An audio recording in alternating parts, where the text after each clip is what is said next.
Justin Russell, I feel like FF14 overdoes it with the narrative. So Yeah, just a little bit like, but yeah. But before... Sure does. That's the thing, and that's why I wouldn't advocate that WoW should be FF, because, like, if FF tried to be WoW, it probably wouldn't work, and if WoW tried to be FF, it probably wouldn't work. They both have to learn the lessons from each other, but then apply them to themselves, and the true art is going to be in applying the lessons from a different game into our game, because applying that knowledge, like, it is apples to oranges, those two games. So the knowledge has to be applied differently. Yeah, I mean, even... There's good principles. You could argue that World of Warcraft's already doing this a little bit because of the focus on improving their in-game cutscene tech to show more emotionality and actual character acting there. And that's what I've been praising FF14 for a lot recently, is like character acting leveling up and getting better and kind of going, okay, well, you've shown us, like as an example in 6.2 MSQ, they're like, here's a lingering camera shot on someone as they're going through an emotion and like a feeling. And there's all these different angles, and like you get to see them emote. You're like, okay, well, that's told me a lot about how that character's feeling right now without any dialogue in a couple seconds. And that's the thing that with their new in-game cutscene tech, they could very much do that in Dragonflight.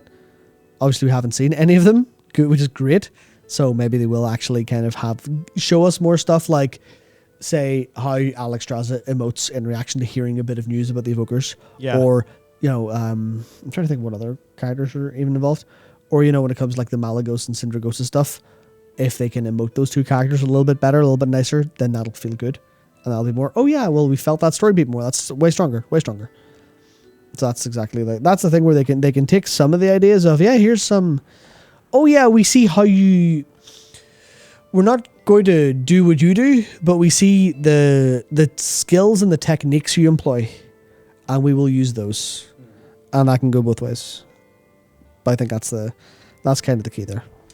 Yeah, and Dark Soul says, kind of following up on FF, it's about intense. 6.2 has an hour trail off, but it's for character development. It's integral to the story. The plot may be filler, but the actions matter. And I think that is like maybe more the lesson for Blizzard. You can't do the characters just giving us the highlights. Yeah. And I think it's that feeling of epilogue, that feeling of follow through, that's really, really, really strong. It's why patch 9.2.5 of World of Warcraft, I think, went down really quite well, even though that was the epilogue patch to an expansion that many of the people who really liked 9.2.5, like myself, we basically hated Shadowlands. Yep. And it was just quite cool that 9.2.5, by just giving us some epilogue, was able to do some good work. And I suppose that's it. It's having the follow through. It's putting in that like little bit of extra effort. That's what I hope Blizzard are going to be able to do. Fun one from D5 again. What's the deal with Denathrius supposedly being the end boss of Shadowlands, with the jailer as a fall guy and then wanting justice for being unfairly blamed? You see, I've heard so many versions of a similar rumor. Yeah. I've heard a version of this where the Archon of the Kyrians was actually the intended big bad of Shadowlands, and the jailer was a fall guy. I'm going to play this. I can just... yeah, sure. Okay. I've heard a version of this where it's that whole thing about like the jailer and the rune carver and all of that stuff, where basically, and the Primus even, where it looks like the Primus was originally different and like the jailer was the Primus, and honestly, it's all very confusing. And it does, I mean, to me, it feels like Shadowlands was just a bunch of, like, disparate ideas. They somehow coagulated into the thing that we got. But it seems like the thing that we got was, like, the fastest, easiest to get away from, even though it had massive implications for the lore, version of that story. Like, who knows, maybe there is a version of Shadowlands that's 3 patches long that includes the Drust. Yeah, that includes the Drust, has the jailer be... not the big bad, has a little bit of, like, intrigue within the Pantheon. The idea of there being intrigue, though, like, it totally is there. I mean, look at the way the Denathrius speaks at the end. So, yeah, the idea of Denathrius kind of, like, running his own schemes, well, that's it, right? Like, I think most of us will agree that Shadowlands was pretty shit from a narrative perspective, but I also think most of us would agree that Denathrius was a pretty good villain. So even though I didn't like Shadowlands, I'm not unhappy that Denathrius currently is at large, Because that's the thing with Denathrius. He's at large. He's escaped, with his Dreadlords. So, yeah. Davis Druid, if Galakrond was corrupted by old gods, wouldn't that mean all aspects have bits of old god corruption since they were given his power by Tyr? They were given Galakrond's power? I'm fairly sure it's just they clean, bait the fuck out of Galakrond. I don't think they took his power. Like their power comes from the aspects. Yeah, no, they just fired a boulder in his throat and he choked to death. Yeah, which is a pretty embarrassing way to go. But yeah, he was just full of boulder.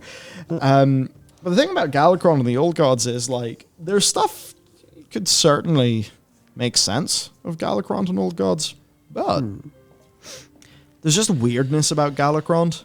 It doesn't match anything particularly, and the fact that they haven't matched it particularly to anything makes me think they have different plans. It's the idea. It's the idea of there was many opportunities to go. It was Yogg Saron the whole time because obviously Yogg's right there, death magic, god of death, all that stuff lines up, but they never did that. Yeah, which to me implies that they're going to do something else. He's almost had this bizarre not necromancy. It's not undeath. It's not living. He's. Just the ways that he's described are a little bit different in a way that's trying to be unsettling.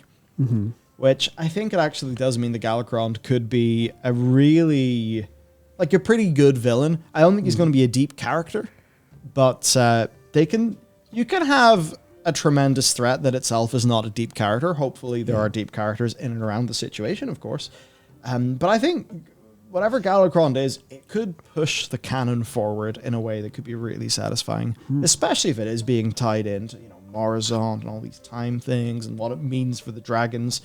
Yeah, that could be cool.